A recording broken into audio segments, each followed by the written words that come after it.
어찌하여가 없을지라도로 바뀌는 비결.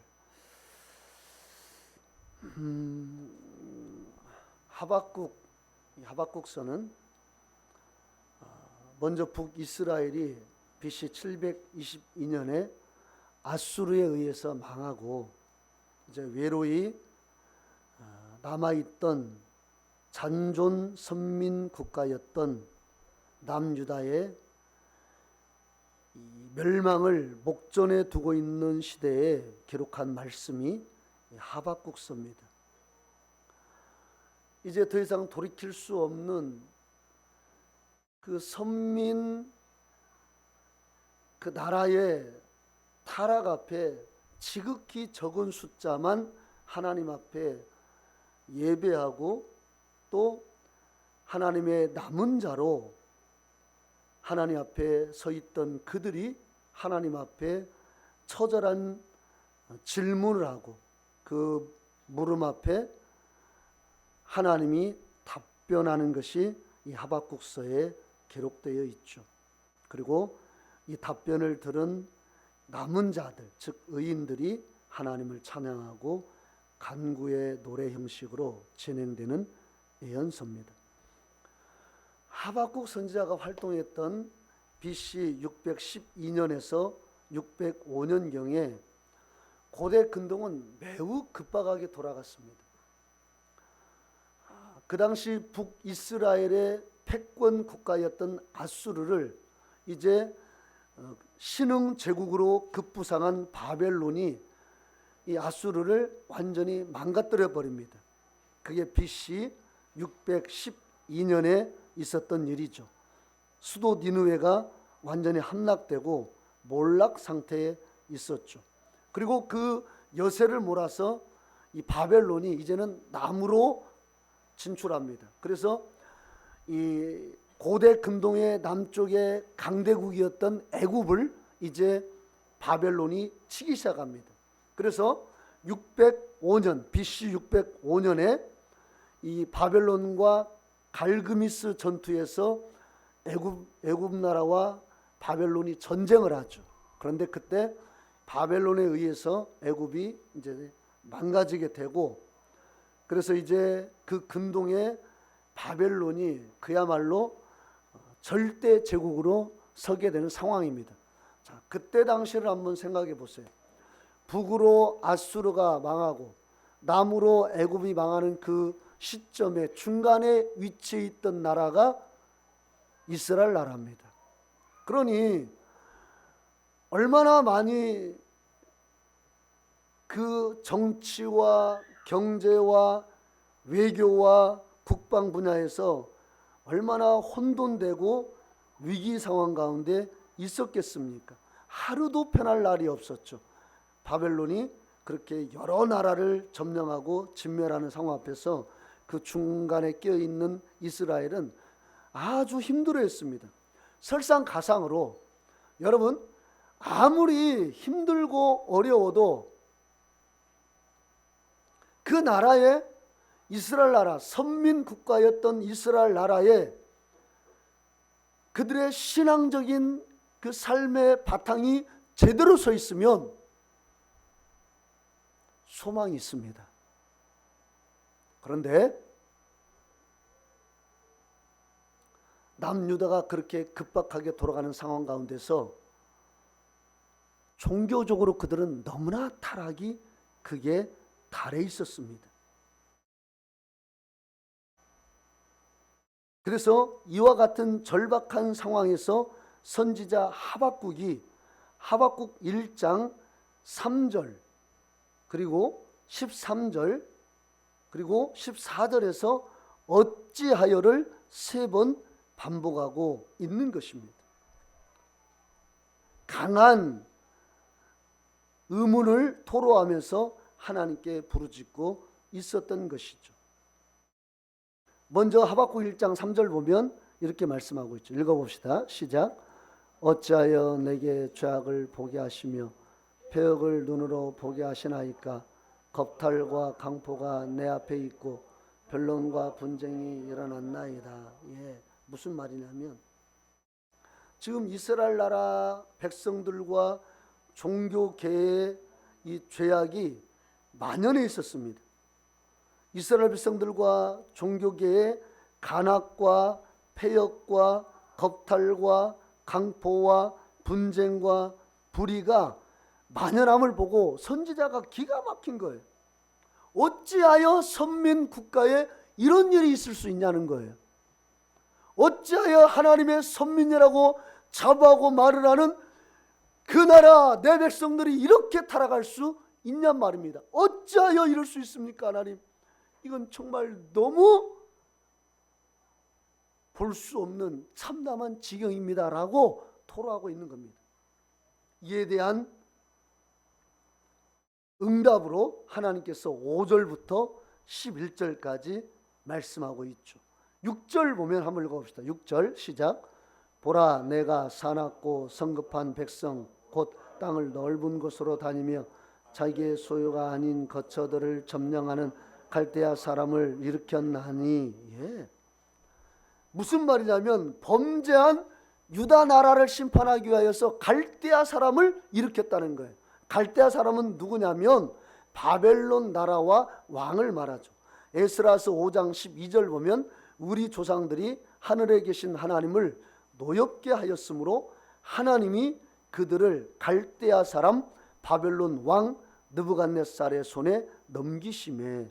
갈대아 사람 바벨론 왕 느부갓네살에 넘기심에. 그러니까 이 갈대아 사람이라는 것은 바벨론 왕을 지칭하기도 하고 갈대아 나라라는 것은 바벨론 나라를 말씀하고 있는 것이죠. 그 바벨론 나라를 통해서 남유다를 심판하시겠다는 거예요. 그 범죄한 남유다를 심판하시겠다는 겁니다. 우리 8절 9절 한번 읽어봅시다. 8절 9절 시작. 그들의 군마는 법원보다 빠르고 저녁 이리보다 사나우며 그들의 마병은 먼 곳에서부터 빨리 달려오는 마병이라. 마치 먹이를 움켜려 하는 독수리의 나름과 같으니라. 그들은 다 강포를 행하러 오는데 앞을 향하여 나아가며 사람을 사로잡아 모으기를 모래같이 많이 할 것이요.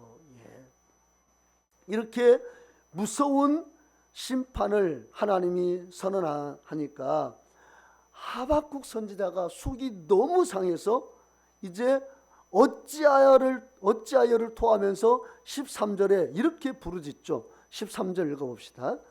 시작.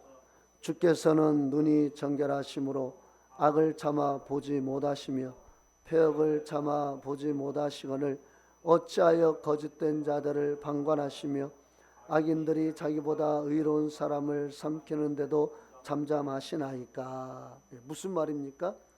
어찌하여 남유다보다 더 타락한 아주 강포하고 더 패역한 민족인 바벨론을 통하여서 남유다를 징벌할 수 있습니까? 이렇게 말하고 있는 거예요. 이건 아니지 않습니까? 이렇게 말하고 있는 거예요. 적어도 남유다를 심판하려면 남유다보다는 좀 더 깨끗한 나라를 통해서 심판하신다면 모르겠는데 남유다보다 훨씬 더 악하고 훨씬 더 타락한 바벨론을 통해서 남유다를 심판한다는 것은 상상할 수 없다는 것입니다. 첫 번째 어찌하여는 남유다의 타락 앞에 부르짖는 것이었고, 두 번째 어찌하여는 남유다를 벌하기 위하여서 남유다보다 훨씬 더 악한 바벨론을 세운 것에 대해서 나온 탄식이었습니다. 세 번째 어찌하여는 14절에 기록되어 있죠. 14절 읽어봅시다. 시작. 주께서 어찌하여 사람을 바다의 고기 같게 하시며 다스리는 자 없는 벌레 같게 하시나이까. 하나님께서 범죄한 이스라엘 그 백성들을 바다의 어족처럼 산과 들의 곤충처럼 무참히 짓밟아 죽이시겠다는 그 말씀을 듣고 선지자 하박국이 어찌하여 이 백성을 그렇게 심판하십니까? 라고 그렇게 울부짖는 내용이 14절의 말씀이죠. 참 심각합니다. 심각하죠.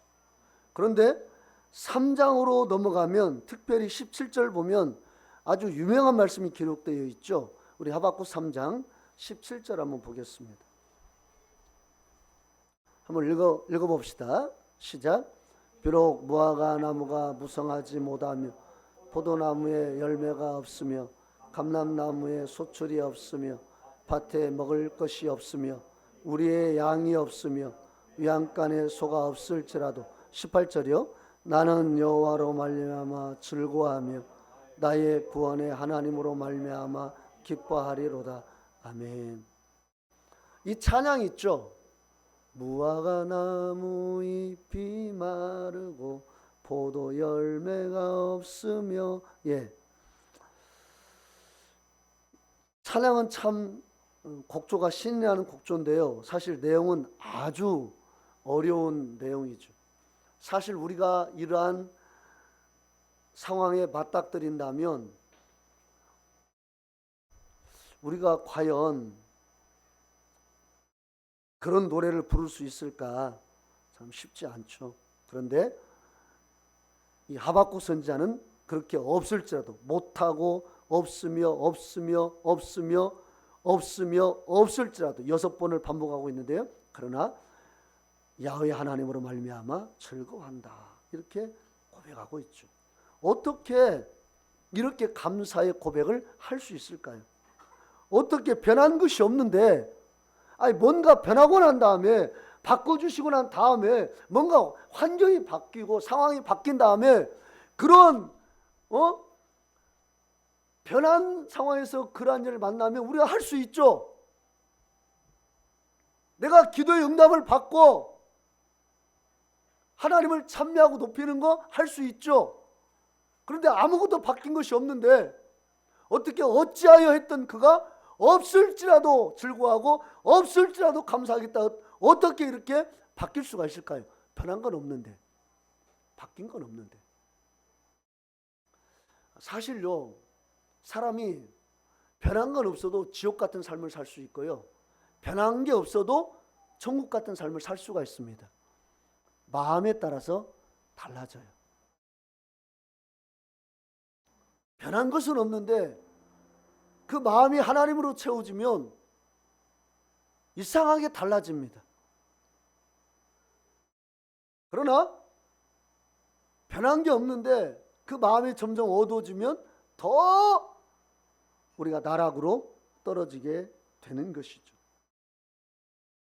자, 하박국 선지자 1장에서 3장까지 변한 것은 없고 곧 남유다가 망할 그런 아주 위태로운 상황에 직면해 있는데 어떻게 어찌하여가 없을지라도 내가 즐거워하고 감사하겠다라고 선포할 수 있을까요? 저는요, 그것을 2장에서 찾을 수 있을 것 같다라는 생각을 해봤습니다. 어찌하여를 반복했던 1장에서 이제 2장으로 넘어가면 2장 1절에 이렇게 말씀하고 있죠. 한번 읽어봅시다. 2장 1절 시작. 내가 내 파수하는 곳에 서며 성루에 서리라. 그가 내게 무엇이라 말씀하실지는 기다리고 바라보며 나의 질문에 대하여 어떻게 대답하실지 보리라 하였더니, 예, 하박국 선지자가 어찌하여 처절하게 부르짖던 그 선지자가 답을 얻기 위하여서 성루 위에 올라가죠. 그리고 무엇을 말씀하실까? 음성을 기다렸다, 이렇게 말씀합니다.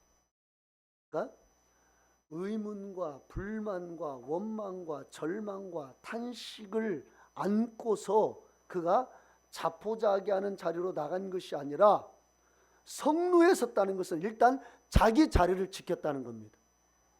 내가 낙심된 상황, 내 마음이 무너지는 상황, 변한 것이 아무것도 없이 힘든 상황, 그때 대부분 사람들은 그 자리에서 낙심해서 낭망해서 그 자리를 이탈하고 그리고 하나님을 원망하는 삶으로 나가는 사람이 많습니다. 그러나 하박국 선지자는 성루에 섰다, 이렇게 말을 합니다. 자기가 있어야 할 그 자리에 서서 하나님을 기다리는 겁니다. 하나님이 어떻게 말씀하시는지, 하나님이 어떻게 나의 인생에 개입하시는지, 하나님이 어떻게 내 길을 인도하시는지 내가 서 있는 그곳에서 하나님을 보리라.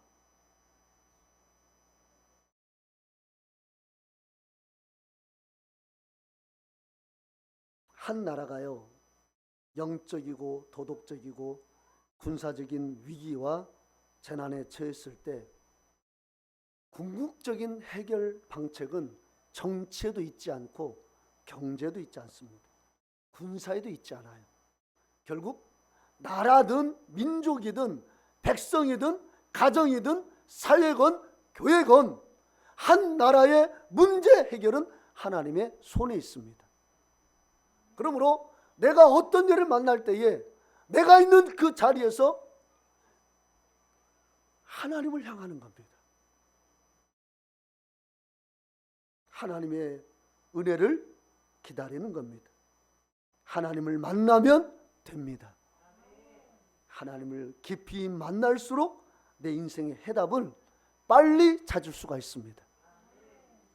적어도 하나님을 깊이 만나면은요, 우리 안에 있는 하나님의 그 영적인 에너지, 영적인 힘이 나의 그 어려움을 넉넉히 이겨나갈 수 있는 사람으로 서게 합니다. 상황이 바뀌지 않아도요, 하나님의 임재와 하나님의 은혜 안에 충만히 들어가면 넉넉히 이길 수 있는 사람으로 서게 되는 거예요. 먼저 저와 여러분 안에 그러한 은혜가 있기를 원합니다.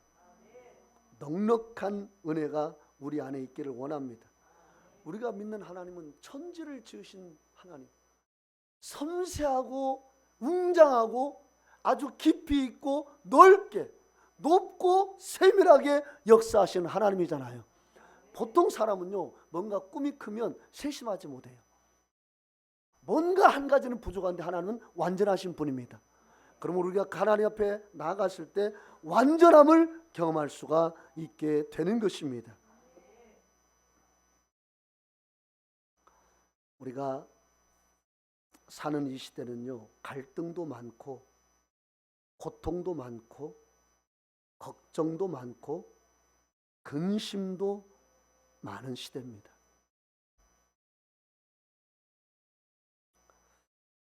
제가 이번에 전주교회를 갔다 왔잖아요. 참 부럽더라고요. 시스템도 부럽고 또 그렇게 뭐 좋은 예배당이 구비되어 있는 것도 사실 부럽더라고요. 한편으로는 목회자로서 죄송스러운 마음이 제가 많았습니다. 우리 성도들에게 4층까지 엘리베이터도 없고 또 위에는 또 바로 옥상이어서 여름에는 너무 덥고 겨울에는 또 발이 시리고 춥고, 야, 참 우리 교회는 오직 영빨밖에 없다. 그냥 막 진짜 말씀과 기도 이거밖에 없다. 이걸로 우리가 돌파해야지. 제가 그 교회에서 마이크를 잡고 설교하는데 그 음향 시설이 너무 좋은 거예요. 진짜 그냥 그 자체가 은혜가 있더라고요. 그래서 그냥 말씀을 전하는데 제가 은혜가 있더라고요, 솔직히. 제가 어떤 때 말씀을 전하면은요, 이건 하나님 지금 내게 지금 강하게 뭔가 하나님이 나와 함께하고 있다라는 걸 제가 느낄 때가 있는데, 이번 집회가 그런 집회였는데요, 음향 시설이 좋아서 그런 건지 아니면 진짜 어떤 막 기도가 많이 쌓여서 그런 건지 하여간 좋았어요. 하여간. 근데 우리 교회는 마이크 시설도 좀 소리가 크면 먹어요. 이게 소리가 먹어. 그러니까 이 스피커가 별로 좋은 게 아니고 믹서기도 별로 좋은 게 아니죠, 사실은. 그러니까 큰 소리가 나면 먹어서 되게 좀 안 좋아요. 여러 가지 것을 봤을 때 제가, 야, 우리 성도들 진짜 내가 너무 미안하다. 진짜 우리 성도들에게 좋은 환경과 좋은 시설에서 그 예배 드릴 수 있도록 하면 너무 좋을 것 같은데 참 너무 죄송하다라는 마음이 저에게 많이 있었습니다. 이러한 어떤 나름대로의 고민이 있고 고통이 있고 근심이 있고 염려가 있고 아픔이 있습니다. 우리가 그때 어떻게 해야 될까요? 누구에게 그 하소연한다고 그 문제가 해결되겠습니까? 아니죠. 우리는 하박국 선지자처럼 내가 있어야 될 곳에서 하나님께 나가기를 원합니다. 하박국 선지자는 어찌하여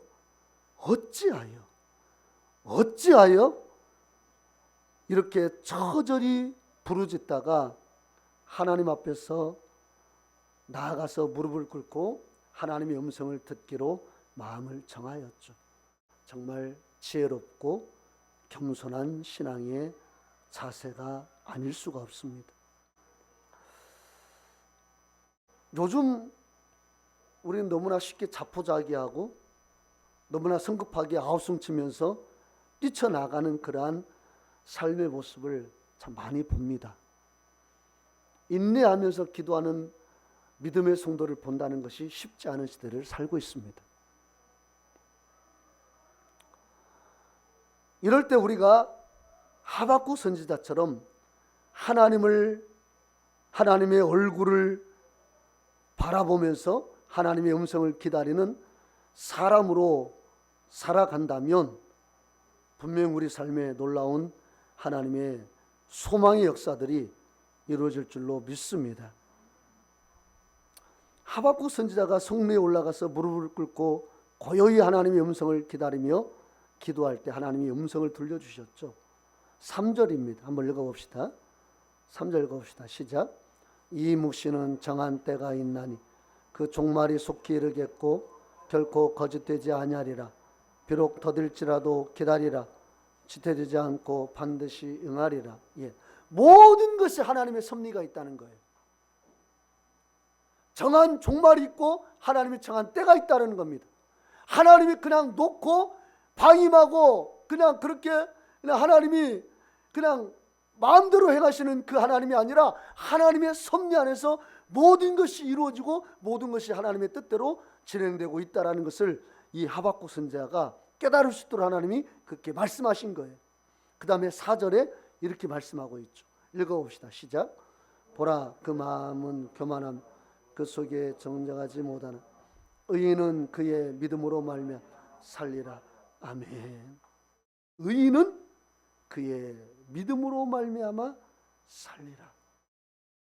의인은 현실의 상황에 눈이 멀어서 거기에서 벗어나지 못하는 것이 의인이 아니라 하나님의 섭리를 믿고 믿음으로 그 상황을 돌파하면서 나가는 사람이 의인이요 진짜 믿음의 사람이라는 사실입니다.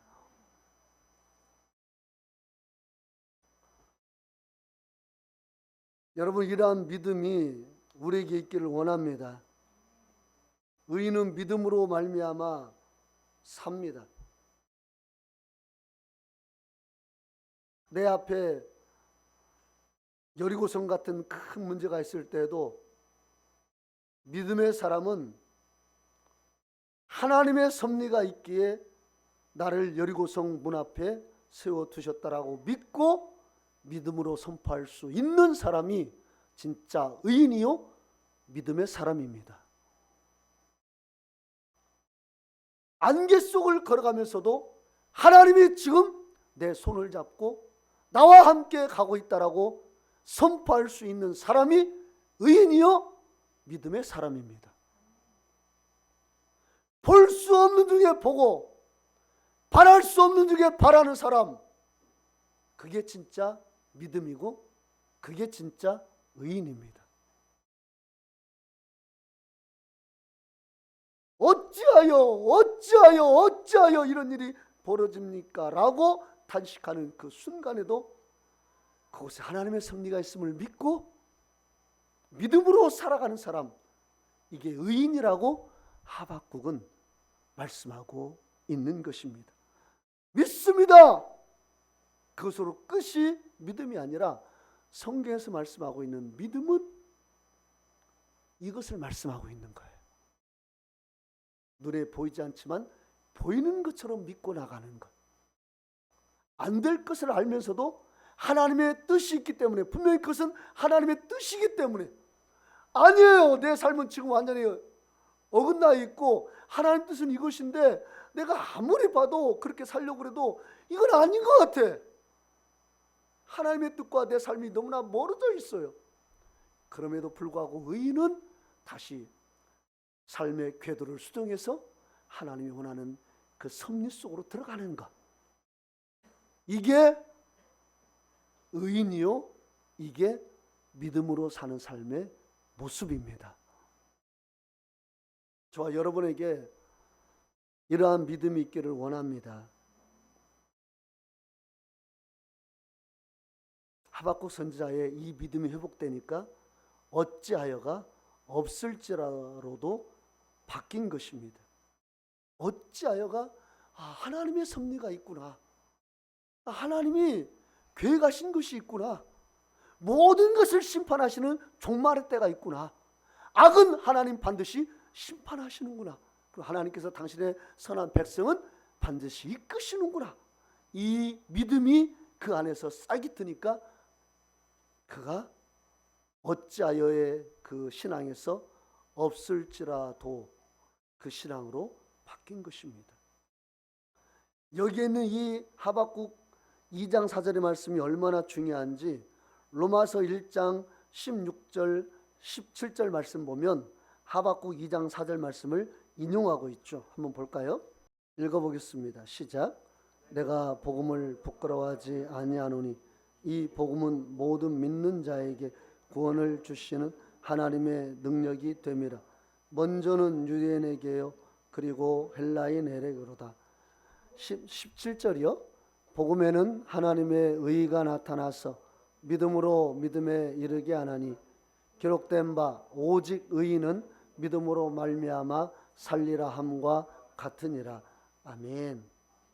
16절에 복음은 모든 믿는 사람에게 구원을 주는 하나님의 능력이다 이렇게 말씀하고 있죠. 왜 그렇습니까? 17절 보니까 복음에는 하나님의 의가 나타나기 때문이다 이렇게 말씀합니다.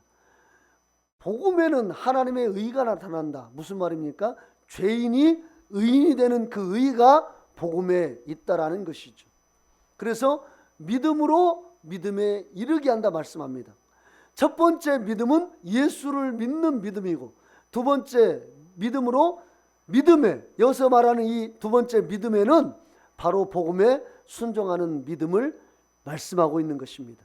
그러면서 하시는 말씀이 오직 의인은 믿음으로 말미암아 살리람과 같으니라. 그러니까 이 하박국 선지자에게 주셨던 이 오직 의인은 믿음으로 말미암아 살리라 이 말씀을 오늘 로마서 1장 17절을 해서 인용해서 본다면 믿음으로 예수를 믿는 믿음에서 믿음에 이르게 하나니 이 믿음은 복음에 순종하는 믿음이라고 그랬습니다. 이 복음에 순종하는 믿음이 오직 의인은 믿음으로 말미암아 살리람과 같으니라 그 말씀과 연결되어 있는 거예요. 그러니까 의인은 누구냐? 어떤 사람이 의인이냐? 복음에 순종하는 사람이 의인이란 말이에요. 여러분 복음에 순종하는 것이 왜 중요한지 아십니까? 내가 다시 태어나는데요.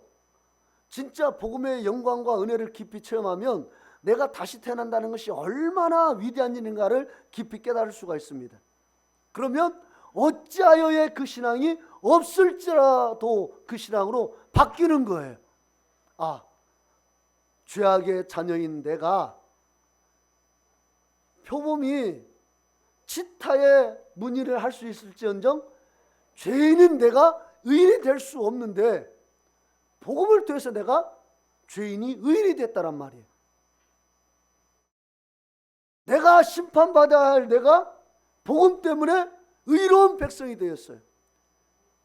죄악의 옷을 입었던 내가 침례를 통해서 예수 그리스도의 옷을 입었어요. 악한 영, 공중 권세 잡은 자의 그 영을 따라 내 마음과 육체가 원하는 것을 하면서 본질상 진노의 자녀였던 내가 성령을 받고 하나님의 영의 인도를 따라 사는 인생이 되었단 말입니다. 이게 작은 일입니까? 이게 그냥 예수 믿으면 얼마든지 있을 수 있는 일이라고 치부하십니까? 여러분, 이 은혜에 대해서 우리가 진짜 깊이 생각하셔야 됩니다. 제가 그 둘째 날, 그러니까 어제 말씀 주제가 뭐였냐면, 첫째 날은 부르심이었고 예수님의 13번째 제자라는 주제를 가지고 여름 캠프를 했는데요, 첫째 주제가 부르심이었습니다. 그래서 부르심에 관한 말씀을 전했고, 두 번째는 순교와 헌신에 관한 주제였어요. 순교와 헌신. 순교. 이게 너무나 무거운 주제잖아요. 순교. 그래서 순교를 가지고 제가 묵상하면서 어떤 말씀을 가지고 우리 아이들에게 다가설까, 제가 기도하면서 하나님 앞에 구했을 때, 이 순교는 두 가지를 우리에게 분명한 것으로 말씀하고 있다는 것을 제가 깨달았습니다. 그건 뭐냐면, 12 제자가, 가룟 유다는 물론 예수님 팔아서 지가 스스로 자살했죠. 그리고 mat대아가 대신 들어갔습니다. 사도 요한만 나이 들어서 죽고, 그 외에 모든 제자들은 다 순교했습니다. 다 진짜 머리가 잘려서 죽고, 사지가 찢겨서 죽고, 돌에 맞아 죽고, 창에 찔려 죽고, 거꾸로 십자가에 달려서 죽고, 다 그렇게 죽었어요. 역사는 그걸 분명하게 말씀하고 있고, 교회사는 분명하게 그걸 말하고 있고, 그건 다 알고 있어요, 세상 사람도. 그러면 제가 그랬어요. 어떻게 그렇게 죽을 수가 있냐? 가짜 앞에서 그렇게 죽을 수가 있냐? 만약에 예수가 주신 그 복음, 예수와 복음이 가짜라면 사도들이 그 가짜를 위해서 그렇게 목숨 걸 수 있느냐? 사도들이 왜 예수와 복음에 목숨 걸었는지 아느냐? 진실이기 때문에 그렇다. 진실이니까. 그러니까 어찌하여 패역한 세대, 악한 세대, 예수를 대적하고 복음을 대적하는 그 시대 앞에서 그들이 어찌하여 이런 마음을 가질 수 있는 상황 가운데서도 기꺼이 예수를 위해서 자기 목숨을 내려놓을 수 있었던 것은 그 예수와 복음이 너무나 진실이기 때문에. 그러니까 없을지라도 나는 기꺼이 주님 앞에 드리겠다는 거예요. 그 다음에 그들이 그렇게 순교했다는 것은, 첫 번째는 예수와 복음이 진짜라는 사실이고, 두 번째는 이겼다는 겁니다. 이겼다는 것. 창세기 아담과 하와는 실패했지만 사도들은 이겼고요. 그리고 요한계시록 주제가 뭔지 아십니까? 요한계시록 7교회에 주신, 한결같이 주신 말씀은 이기는 자를 말씀하고 있습니다. 이기라는 거예요. 그리고 요한계시록 21장에 다시 한번 말씀하고 있는 주제가 뭐냐면, 이기는 자에게는 내가 그들의 하나님이 되고 그들은 내 백성이 될 것이다, 이 말이에요. 요한계시록의 주제는 이기는 자입니다. 그러니까 첫사람 아담은 실패했어요.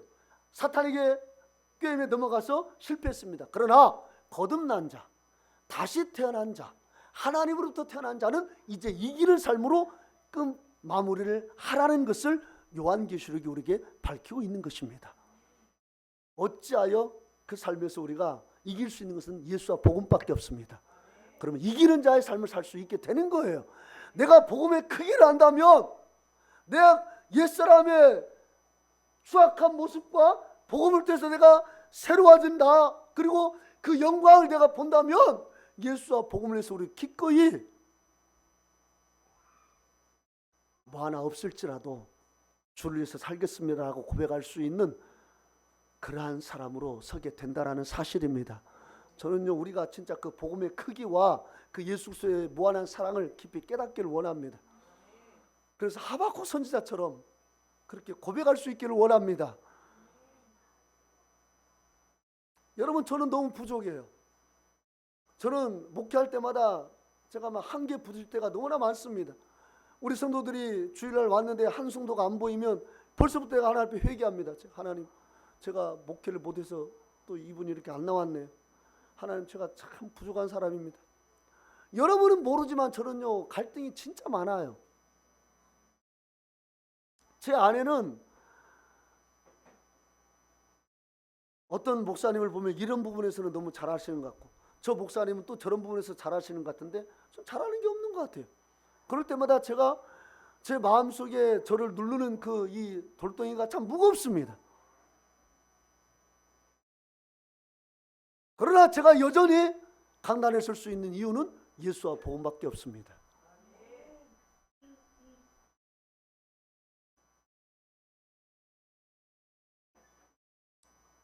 여러분, 제가 참 부족한 사람입니다. 연약하고요. 자주 흔들립니다. 그러나 저는 예수님으로부터 사명을 받은 사람입니다. 하나님, 제가 어떻게 목회를 해야 되겠습니까? 주님이 저에게 분명한 음성으로 말씀해 주셨습니다. 성령의 나타나심과 능력으로 하라. 저는 그 길을 향해서 갈 수밖에 없는 사람입니다. 주님이 제게 그렇게 말씀해 주셨으니까. 그러니 제가 조금 부족하더라도, 좀 여러분 봤을 때에 많이 부족한 부분이 있다 할지라도, 우리가 예수와 복음을 위해서라면 기꺼이 어찌하여의 그 마음에서 없을지라도, 목사님에게 이런 부분이 없을지라도, 저런 부분이 없을지라도, 저도 우리 성도들에게 이런 부분이 없을지라도, 저런 부분이 없을지라도, 왜 이분에게는 이게 없을까? 왜 저분에게는 저게 없을까? 이런 마음이 들 때에도 우리 그냥 예수와 복음 때문에 같이 손을 잡고, 예수와 복음 때문에 힘을 내고, 예수와 복음 때문에 그냥 같이 신앙생활하고 주의 나라를 세워나가는 저와 여러분 되시기를 주의 이름으로 축원합니다.